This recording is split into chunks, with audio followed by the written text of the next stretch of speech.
नमस्कार, मेरा नाम है श्रेयसी श्रीवास्तव और ये श्रेयसी आज आपको लेके चलेगी महाभारत के दिनों में। एक छोटा सा प्रसंग है। महाभारत के दिनों की बात थी। अभिमन्यु और उत्तरा के विवाह की तैयारी चल रही थी।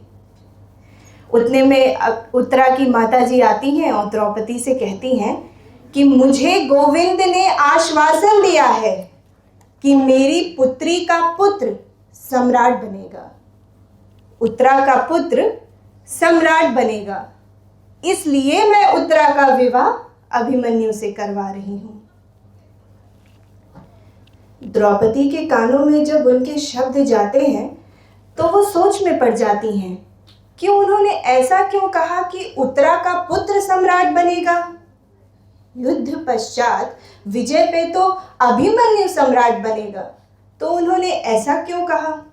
उनके मस्तिष्क में ढेर सारी उलझनें चल रही होती हैं और वो गोविंद के पास जाती हैं इन ढेर सारे प्रश्नों के साथ। वो जो संवाद है द्रौपदी और गोविंद के बीच का, उसे मैंने एक कविता का रूप देने का प्रयास किया है, आप सब लोगों के समक्ष रखती हूँ। तो गोविंद कहते हैं कि अधर्म सोने के सिंहासन से गिर के रंक होने वाला है, संसार को नए युग की ओर पंथ मिलने वाला है। अधर्म सोने के सिंहासन से गिर के रंक होने वाला है, संसार को नए युग की ओर पंथ मिलने वाला है।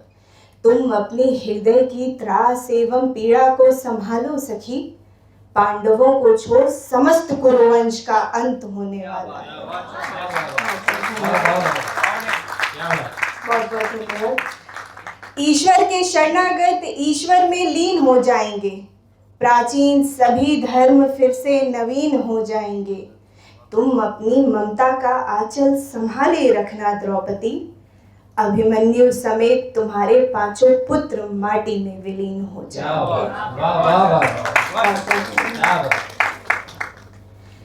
फिर द्रौपदी को जब ये सब पता चलता है तो उनकी जो दशा होती है, उनके हृदय की जो पीड़ा है, उस पीड़ा को मैंने कुछ ऐसे लिखा है कि सुन के गोविंद के शब्द पांचाली निशब्द खड़ी रह गई, सूखे पत्ते की भांति भू पर पड़ी रह गई। विजय का सुख संताप में बदल गया, अब तक का कमाया पुण्य मानो पाप में बदल गया।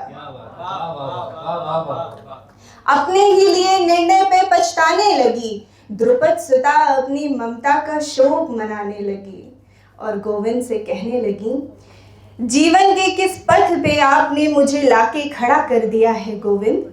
मातृत्व ही स्त्री का सबसे बड़ा धर्म होता है, आपको ज्ञात है गोविंद। और ऐसा सर्वनाश तो मेरी ममता को ही काट देगा, मेरे सजाए उपवन को क्षण भर में उजाड़ देगा। धरा सर्वनाश किस प्रकार भूलेगी, स्त्री अपमान भूल सकती है गोविंद, ममता किस प्रकार भूलेगी।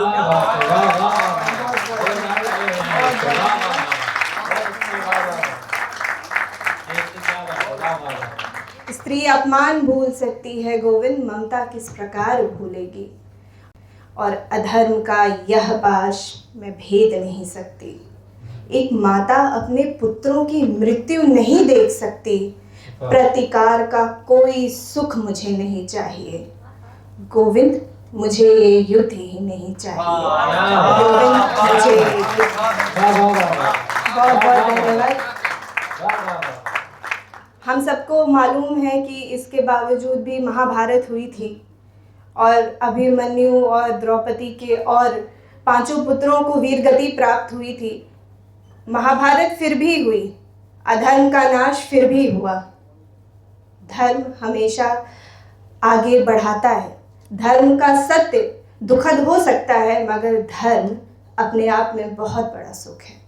बहुत बहुत धन्यवाद। इसी के साथ मैं अपनी वाणी में विराम देती हूँ।